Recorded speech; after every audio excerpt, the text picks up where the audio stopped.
Hello everyone, I am very glad that you're joining this story. Subscribe, like and comment. Enjoy the story, smile more often. I swear, I knew she'd say something the second her eyes landed on my hand. The way Melissa's perfectly tweezed eyebrows arched, like she'd smelled something sour, told me everything before her mouth even opened. We were seated around the long oak dining table at my parents' house, all of us pretending to be normal, like there weren't years of passive-aggressive digs and unspoken resentments simmering beneath the surface. The roast chicken was still steaming, the wine glasses had barely been filled, and already I could feel her gearing up for her signature move, ruin something beautiful by turning it into a performance. Her voice cut through the soft clatter of silverware like a knife. "Is that your engagement ring?" she asked, tilting her head in that syrupy, condescending way she had perfected since high school. "It's small. Dainty, I guess, is the polite word." Then, without missing a beat, she laughed under her breath and added, I'd be embarrassed to wear that." It was like someone hit pause on the entire dinner. The conversation at the other end of the table stopped. My mother's fork hovered midair, and Ethan, my fiancé, shifted in his seat, but said nothing. I looked down at the ring. A modest gold band with a single, deep green emerald, surrounded by tiny diamonds. Nothing flashy, nothing trendy, nothing that screamed Instagram announcement. But I loved it. God, I loved it more than I thought I would. Not because of the stone or the way it looked on my hand, but because of what it meant. Because of who it came from. I took a slow sip of wine, watching Melissa from across the table. She looked smug, like she thought she'd won some imaginary battle. My mother cleared her throat, probably to diffuse the tension, but I wasn't letting this moment slip away. Not tonight. Not when she had so graciously handed me the perfect setup. I smiled. Not a fake, tight-lipped smile. A real, slow-building one that made her eyes narrow just slightly, as if she could already sense something was off. I turned my hand, letting the light catch the emerald. "Funny," I said, my voice calm and deliberate, "because it's from Grandma's will, the one you didn't get a dime from." The sound of silverware clinking against porcelain was the only thing that filled the space after my words. Melissa's smile faltered, just for a second, but long enough for me to see the crack. Her fork, which had been on its way to her mouth, froze in midair. I didn't look at my mother, didn't glance at my father, didn't even check Ethan's face. I only looked at Melissa. Because that was the moment I'd been waiting for. The shift. The unraveling. She blinked once, twice, then tried to recover. "That old thing," she said, her tone higher now, a little forced. "Didn't Grandma wear that every day? It's practically vintage." I nodded, still smiling. "Exactly." She said she wanted it to go to the person who actually sat with her in the hospital. Not the one who showed up with scented lotion 5 minutes before the end and called it devotion. The words dropped heavy, like a brick into water. My mother shot me a warning glance, the kind that said, "Not at the dinner table," but I didn't care. Melissa had drawn first blood. I was simply returning the favor with surgical precision. The truth was, that ring wasn't just a piece of jewelry. It was a symbol. A quiet, powerful acknowledgement that someone had seen me. Not Melissa. Not the family favorite. Not the golden child. But me. The one who held Grandma's hand when her memory started slipping, who stayed up reading to her when she couldn't sleep, who cleaned her kitchen when everyone else offered excuses. I never asked for anything in return. I didn't think I needed it. But apparently, Grandma thought I did. Melissa tried to laugh it off, but her voice cracked. "Wow," she said, swirling her wine. "Didn't realize you were keeping score." "No," I replied, still looking her in the eyes. Grandma was. Another beat of silence, heavier than before. I saw Ethan glance at me, his mouth twitching like he wanted to say something, but instead, he reached for his jacket. Melissa raised an eyebrow, probably thinking he was about to storm out in some dramatic defense of his fiancée's honor. But then he pulled out a small velvet box and placed it quietly on the table next to my plate. Her eyes locked onto it instantly. Her posture changed. It was like watching a dog scenting a steak. I could practically hear her internal monologue. "Maybe this one's the real ring. Maybe he realized that little Emerald wasn't good enough for her after all. Her curiosity was palpable, radiating across the table like heat. But I didn't touch the box. Not yet. I just sat there, sipping my wine again, while her mind spun every possible version of what might be inside. Her glass trembled just slightly in her hand as she watched us in silence. And that's when Ethan leaned over and said, almost too casually, I thought now might be a good time for the second surprise. Her fingers slipped slightly against her wine glass, the stem knocking against the rim of her plate. But she hadn't seen anything yet. I never thought grief could feel so lonely, even when surrounded by family dressed in black, whispering hollow condolences between sips of lukewarm coffee in Grandma's over-decorated living room. The day of her funeral had been heavy with more than just sorrow. It carried a thick tension that no one dared acknowledge out loud, like we were all silently waiting for the real drama to begin the moment the casket was out of sight. Everyone smiled politely, hugged tightly, and said the usual things, but underneath their words, I could see the glint of expectation in their eyes. Not sadness, anticipation. Because when someone like Grandma Rose passed away, people didn't just mourn. They waited to see what they were about to receive. It was the week after the funeral when we were summoned to the lawyer's office, all of us crammed into stiff leather chairs that creaked every time someone shifted. Melissa sat with her arms folded tightly across her designer coat, her lips pressed so firmly together they looked like they might disappear. Mom sat next to her, offering a strained smile every time someone looked her way, while Dad scrolled through his phone like none of it mattered. I remember sitting quietly, my hands in my lap, heart pounding for reasons I couldn't quite name. I didn't expect much. Grandma had never made promises, never hinted at grand gestures or extravagant legacies. She had always just been warm, present, and deeply private. When the lawyer finally opened the envelope and began reading the will, the room settled into a thick silence. Most of it was predictable: donations to her church, a portion set aside for her old bridge club, a small trust for her caregiver. Then came the part that made Melissa sit up straighter: the division of personal assets. That's where everyone leaned in. The house was left to my parents, which made sense. The savings account, modest as it was split evenly between a few extended relatives. And then there it was, plain, blunt, and utterly unexpected. To my granddaughter, Melissa, the lawyer read, I leave my blessing and hope she finds happiness that money cannot buy. That was it. Melissa's head snapped toward the lawyer, eyes narrowing in disbelief. That's it? She asked, voice sharp with confusion. That's all she left me? The lawyer, clearly prepared for this reaction, calmly flipped to the next page. There is a personal letter addressed only to your sister, he said, holding up a sealed envelope with my name written in Grandma's distinctive cursive.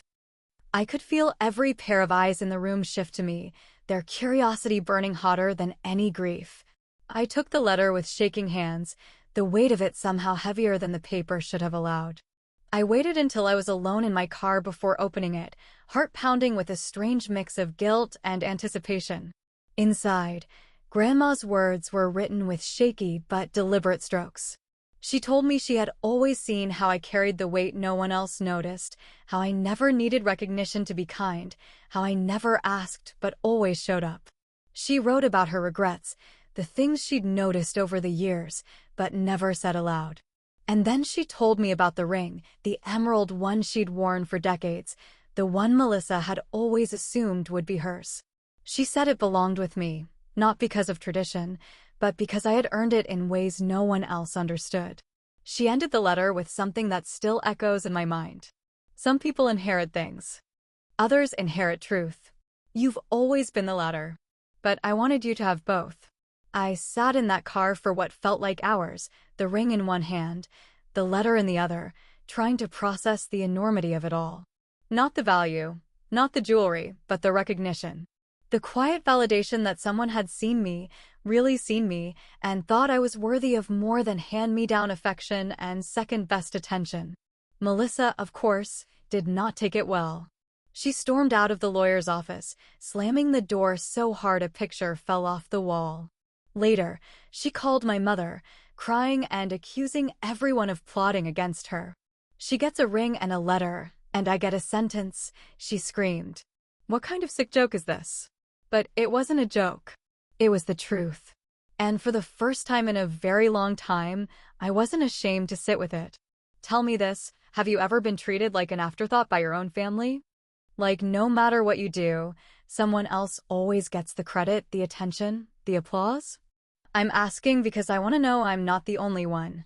If you've ever been the one in the background, the one who keeps things running while someone else takes center stage, tell me in the comments.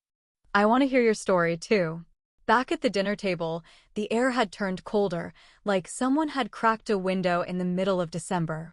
Melissa hadn't spoken since I mentioned the ring, her smile now frozen and fragile, as if even one more word might shatter it completely. My mother kept trying to move the conversation forward, but her tone was off, a little too bright, a little too forced. And just when I thought maybe things would settle into that familiar silence, the kind we'd all grown used to over the years, Ethan cleared his throat, reached into his pocket again, and said something that made Melissa's wine glass tremble ever so slightly. Well, maybe tonight's not over yet. For a few seconds after Ethan spoke, it was as if the entire room stopped breathing, as though time itself paused to make space for whatever was about to happen next. All eyes were on him, Melissa's especially, her attention snapping to that small velvet box on the table like a moth drawn to a flame she couldn't resist. I watched her fingers twitch just slightly near her wine glass, her body leaning forward so subtly she probably thought no one noticed, but I did. She was practically salivating at the idea that there might be something even better than the emerald ring waiting to be unveiled, something shinier, flashier, something worthy of her impossible standards. Ethan didn't say a word as he slowly opened the box, his movements deliberate, calm, almost ceremonial. Melissa's chin tilted upward slightly, preparing herself for a second ring, perhaps a diamond the size of a small planet, something she could later twist into another backhanded compliment disguised as concern. I could already see the wheels turning in her head, could almost hear her rehearsing the words she would use.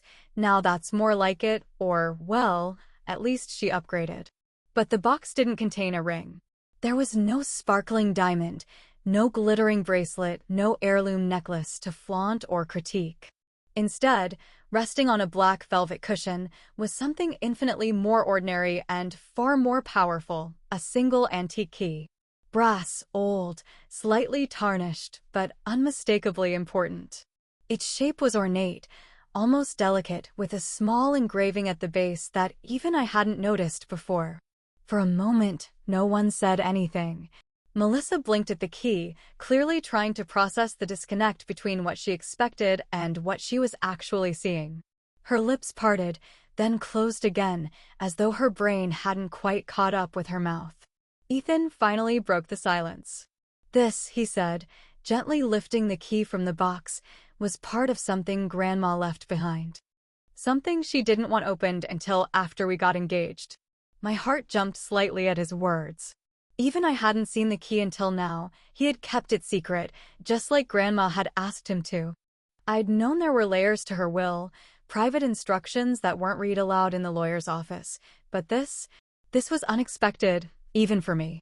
Melissa laughed, sharp and disbelieving. A key, she scoffed, sitting back in her chair. To what? A dusty jewelry box? A shed full of old gardening tools. Ethan's smile was calm, unfazed by her tone. To a safety deposit box, actually, he said, placing the key gently back into the velvet case. Grandma left it to me with a letter addressed only to your sister. She asked me to give it to her once we were engaged. My throat tightened. I hadn't known there was a letter. I turned to Ethan slowly, searching his face for any sign of jest or exaggeration, but there was none. He reached into his inner coat pocket and produced a folded envelope, slightly yellowed at the edges, with my name written in Grandma's looping handwriting. My fingers trembled as I took it from him. Melissa's mouth opened again, but this time no words came. Her eyes darted between the key, the letter, and me, trying to make sense of a puzzle she hadn't even known existed. Her confidence began to flicker. I could see it, her armor cracking, her certainty starting to slide off her shoulders like a silk shawl unraveling stitch by stitch.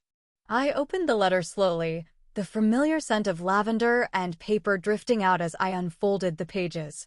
Grandma's words were deliberate, precise, and impossibly kind. She told me about the safety deposit box, how she had tucked away something special, something she didn't trust just anyone to hold on to. It wasn't just sentimental, she wrote. It was financial too. A trust fund in my name, set aside quietly in an account no one else knew existed. It was activated only upon the confirmation of my engagement, per her explicit instructions. She said she wanted me to have the freedom to start a life without worry, without strings, without the kind of pressure that came from people like Melissa, always watching and judging and waiting for me to fail. I couldn't believe it. I stared at Ethan, stunned. He nodded once, like he'd been waiting for this moment just as long as Grandma had planned it. Melissa finally found her voice again, though it trembled at the edges. "Why didn't I know about this?" she snapped. "Why didn't anyone tell me?" Ethan didn't even glance at her. "Because it wasn't for you." That sentence hung in the air like a weight. Melissa turned sharply to my mother, who was suddenly very busy rearranging the napkin on her lap, and then to my father, who had remained quiet through the entire dinner. Her face was flushed now, her posture rigid, as if she were bracing herself against an invisible storm she hadn't seen coming. I could see the rage in her eyes, but also the desperation, the fear that maybe, just maybe, she wasn't the chosen one anymore. That maybe she never had been. I held the key tightly in my hand, feeling the cool metal against my palm, and I realized how much power it held, not just in what it could unlock, but in what it represented. Legacy, trust, vindication. The kind of gift that didn't glitter in candlelight but still cast shadows big enough to swallow a lifetime of bitterness. Melissa stood abruptly, knocking her chair back an inch. "This is ridiculous," she muttered. "It's some kind of manipulation." Grandma was losing her mind near the end. My father finally looked up from his plate. His voice was calm but heavy with something deeper, something that made all of us freeze again. He set his fork down, wiped his mouth with a napkin, and said quietly, "There's something you all should know." For a moment, I genuinely thought my father wouldn't speak again, that his sentence had been just a fleeting threat, some vague attempt to regain control of the dinner spiraling toward emotional disaster. But then he sat back in his chair, folded his napkin slowly like he had all the time in the world, and looked directly at me before shifting his gaze to Melissa. His eyes, usually soft and distracted, had turned sharp, cold, even. And when he finally opened his mouth, his voice was low, measured, and carried the weight of something he'd obviously kept buried for far too long. "Your grandmother told me everything," he said, and just like that, the air in the room changed again. "She told me she never trusted Melissa, not since that day in the summer house, not since that goddamn bracelet went missing." I could almost hear the sound of Melissa's spine straightening as she froze, her fingers clenched tight around the edge of her plate. I felt the heat rise in my chest, confusion flooding in before the memory hit me like a slap, an old, faded summer I hadn't thought about in years, and suddenly, there it was again, fresh and painful like an open wound. Melissa's voice cracked, thin and frantic. "That was years ago. Are you seriously bringing that up now?" But my father didn't flinch. He turned to my mother for a brief moment, as if giving her the chance to speak first, to tell the truth she had buried alongside him for all those years.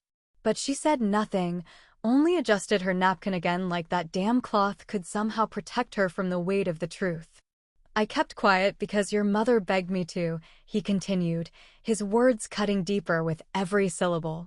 "She didn't want to ruin your future over what she called a childish mistake. But it wasn't a mistake. You knew exactly what you were doing." Melissa's face turned bright red, her lips trembling now, her body practically vibrating with outrage. But I didn't interrupt. I couldn't. Because suddenly it was all unraveling before me, the strange glances, the quiet conversations behind closed doors, the way my grandmother had looked at me that week but never said a word. "She took that bracelet," Dad said, looking straight at me now. The one your grandmother had kept in the safe, the sapphire one that belonged to her mother. Melissa took it. She sold it to that pawn shop on Main Street, and when your grandmother realized it was gone, Melissa blamed you. My stomach dropped so fast I thought I might be sick right there at the table. My mouth opened, then closed again, because I remembered it now, how everyone had looked at me differently that week, how my mother had cried behind closed doors, how no one ever accused me directly, but suddenly I wasn't allowed near the safe anymore. I had never understood why. I had blamed myself, thought maybe I had misplaced something or touched something I shouldn't have. But it had been her, Melissa. And she let me carry that shame in silence. My mother finally spoke, her voice a strained whisper. She was just a child. She didn't understand the consequences. She was 17, my father snapped, his calm facade slipping just slightly. She understood just fine. The silence that followed was unbearable. Melissa's eyes were wet now, but not from remorse, just rage. The kind that bubbles when control begins to slip through your fingers and you realize you've lost your audience. You covered for her, I said quietly, my voice shaking. All these years, you both let me believe I was careless, untrustworthy. You let people look at me like I was a thief. My mother's face crumpled, but I didn't care. The apology was too late. The damage was done long ago, and I had carried it silently like a weight strapped to my back, never knowing I was bleeding from wounds someone else inflicted. You've always protected her, I continued, and now my voice was stronger, angrier, bitter in ways I hadn't even realized until it came pouring out of me. You babied her, defended her, turned a blind eye every time she twisted the truth to suit her narrative. And me? I was the quiet one, the dependable one, the one who cleaned up after everyone else and got the crumbs. No one interrupted. No one dared. I let the silence stretch, let them sit in the weight of my words, in the truth they had spent years ignoring. You made me the second best daughter, I said finally. Not because I was lesser, but because you made room for her to be first, even when she didn't deserve it. Melissa pushed her plate away and stood abruptly. You're just bitter, she spat, her voice thick with fury. All this because Grandma threw you a pity inheritance? I stood too, slowly, deliberately, and reached for the final page of the letter still resting beside my wine glass. My hand didn't shake this time. I looked directly at Melissa, then my mother, and then my father. There's one last part of Grandma's letter, I said, unfolding it carefully. One final request she made, one she didn't want anyone to know until tonight. Their eyes locked on me, their expressions unreadable now, waiting for the next secret to fall from my mouth like a stone into the still water of our broken family dinner. And I took a deep breath before I read the words that would change everything. Even before I read the final words from that letter, I could feel the weight of them gathering in the pit of my stomach like a brewing storm, ready to crash down on everything that had been carefully concealed for years. The room had gone eerily silent, the kind of silence that prickles your skin and makes every breath feel like it's echoing off the walls. My father looked stunned, my mother looked mortified, and Melissa looked like she was still hoping this was all a bad dream that would somehow dissolve if she just refused to acknowledge it long enough. I unfolded the page slowly, the parchment soft and aged between my fingers, and began reading Grandma's final wish aloud, my voice steady, though my heart pounded so hard I could hear it in my ears. She asked that this part be shared in front of the entire family, I said, meeting each pair of eyes one by one, because she believed some truths are too important to be whispered in private. My mother's lip twitched, clearly dreading what was about to be exposed next, while Melissa rolled her eyes and crossed her arms like a sulking teenager cornered in a lie she could no longer spin into something palatable. I continued reading. There is one more gift I've left behind, one that was never about value, but about meaning. I want it given to the person who has always been honest, even when it hurt, even when it was easier to lie, even when the truth cost her peace. I paused, letting the words hang in the air just long enough to let them sink into every uncomfortable corner of that room, and then I turned to Ethan. He reached into his coat with the kind of practiced ease that suggested he had known this moment was coming for some time now, and from the inner lining, he pulled out a small, Flat box, dark blue velvet, elegant, understated, and far too familiar to anyone who had spent time around Grandma Rose. Melissa gasped before it was even opened, her eyes narrowing like she had seen a ghost crawl out from beneath the dinner table. She recognized it instantly. I saw the way her breath hitched and her fingers clenched tighter around the rim of her wine glass. She had always thought that brooch was hers. Since we were little girls, she had pointed to it in Grandma's jewelry box, bragging that one day she'd wear it to galas and fundraisers and charity luncheons, even though she never spent more than 5 minutes at Grandma's side without checking her phone. Ethan placed the box in front of me, but I didn't open it right away. I let it sit there, quiet and unassuming, while I watched Melissa wrestle with the slow, dawning realization that something else was slipping through her fingers. I finally lifted the lid and revealed what had been hidden away for so long: Grandma's sapphire brooch, the one with the swirling silver vines wrapped around a deep blue stone that always looked like it held its own sky inside. It gleamed under the warm dining light, and for a second, no one moved. Except Melissa. Her chair screeched back from the table as she lunged forward slightly, not enough to grab it, but enough to make her intent crystal clear. That was supposed to be mine, she snapped, her voice higher now, cracking in places. She promised me that. She told me I could have it. She said a lot of things, I replied calmly, lifting the brooch carefully from the box. But apparently, what mattered most was what she meant. I turned the brooch over slowly, letting the light catch the engraving on the back, 3 small words etched in delicate script so fine it was almost invisible unless you were searching for it. For the one who never lied. Melissa let out a sharp breath like she'd been punched in the stomach. Her wine glass slipped from her fingers, crashing to the floor in a splintering explosion of glass and red wine, staining the pristine white tablecloth and splashing across her lap. She didn't even flinch, just stood there, wide-eyed, trembling, staring at that brooch like it was proof of a betrayal too enormous to comprehend. My mother gasped and reached for napkins, fussing over the mess, but Melissa didn't move. She just stood there with her mouth open, shaking her head like she was waiting for someone to say this was all a cruel joke. But no one did. And I wasn't done. I stood from my chair slowly, still holding the brooch in one hand, feeling the cool metal press into my skin like a quiet reassurance that I had every right to be standing exactly where I was. I looked around the table again, at the silence, at the stunned faces, at the truth finally rising to the surface after years of being pushed down into shadows. Then I turned my gaze directly toward Melissa, her face pale now, her hands twitching at her sides, her whole body radiating disbelief and fury and helplessness all tangled into one unraveling thread. "Oh," I said, my voice calm and steady, "and one more thing you should know about Ethan." The room was still echoing with the sound of shattered glass and disbelief when I turned to look at Ethan, the weight of every unsaid truth pressing against my chest like a rising tide. Melissa stood frozen in place, her expression locked somewhere between disbelief and fury, her hands twitching as though she wanted to throw something, scream something, do something that might claw back the control she so clearly felt slipping through her perfectly manicured fingers. My mother was still fussing over the spill, mumbling something about stains and linens, but even she couldn't pretend anymore that this was just a dinner gone sideways. My father remained seated, stone still, as if bracing himself for the aftershock he knew was coming. And it did, just not the way anyone expected.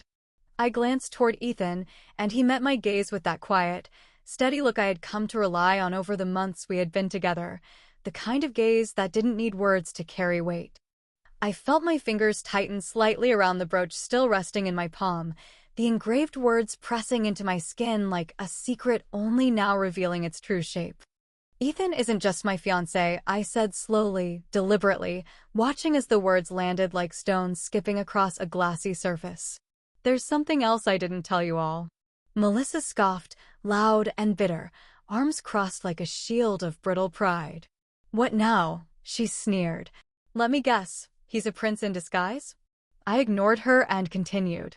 "He's Grandma's godson," I said clearly, letting the sentence hang in the air long enough for it to settle into every stunned silence. They'd known each other for years. She introduced us, privately, long before she ever told any of you. In fact, she's the reason we even met in the first place." My mother blinked, her mouth slightly ajar. Melissa stared at Ethan like he had grown horns, her composure cracking in real time, her eyes darting between us with increasing panic. "You're lying," she said, but her voice didn't have the same sharp edge anymore. It trembled, like even she knew the truth was no longer something she could manipulate. "I'm not," Ethan said calmly, his tone unshaken, his posture unwavering. "She reached out to me before she passed. She told me about your sister, about how she'd spent her whole life carrying the weight of this family without ever asking for anything in return. She said she needed someone to watch over her, not protect her, not rescue her, but stand beside her. Be her equal, be her witness. She wanted someone who would see her the way she deserved to be seen." There was a moment, just a flicker of it, when I thought Melissa might actually sit down and try to understand it all. But instead, she laughed, a harsh, bitter sound that carried no humor, only spite. "So what?" she snapped.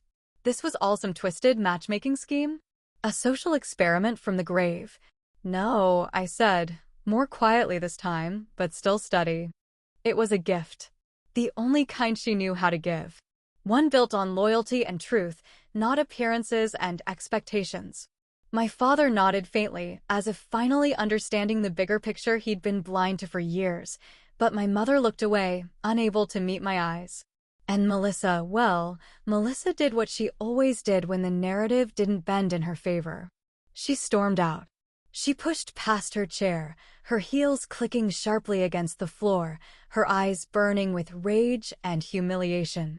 My mother hesitated for a moment, then followed her without a word, her footsteps softer, but somehow heavier, like she was walking toward a truth she could no longer deny, but still didn't want to accept. The front door slammed. And just like that, it was over, or so it seemed. My father remained seated, rubbing his temples with both hands, exhaling the kind of sigh that seemed to carry every regret he'd never voiced, every moment he'd chosen silence instead of truth. He didn't look at me, but I didn't need him to. His presence was acknowledgement enough. Ethan reached for my hand across the table, and for a long moment, we just sat there, fingers entwined, surrounded by empty plates, cooling food, and the remnants of a night that had peeled back years of carefully constructed illusions. And in that stillness, I realized something I hadn't been able to see before. Revenge doesn't always come in raised voices or slam doors. Sometimes it comes in quiet moments, in truth finally laid bare, in watching the people who underestimated you choke on the reality they thought they could avoid. Sometimes, the sweetest justice isn't in confrontation but in peace, the kind of peace you find only after surviving a lifetime of being overlooked. Love, I've learned, isn't always wrapped in glitter or measured by carats. It's not found in expensive rings or grand gestures, but in gentle steadiness, in thoughtful silences, in being chosen quietly and deliberately, not out of obligation but out of deep, unwavering intention. Ethan was never about saving me, he was about standing beside me while I saved myself. I glanced down at the brooch again, turning it in my hand, tracing the edges of the inscription one more time. And just when I thought the chapter was finally closed, that all the ghosts had been exorcised and all the secrets unearthed, I noticed something odd, something I hadn't seen before. There, tucked in the bottom of the velvet-lined box, beneath the layer of cushioning, was a folded slip of paper. Another letter.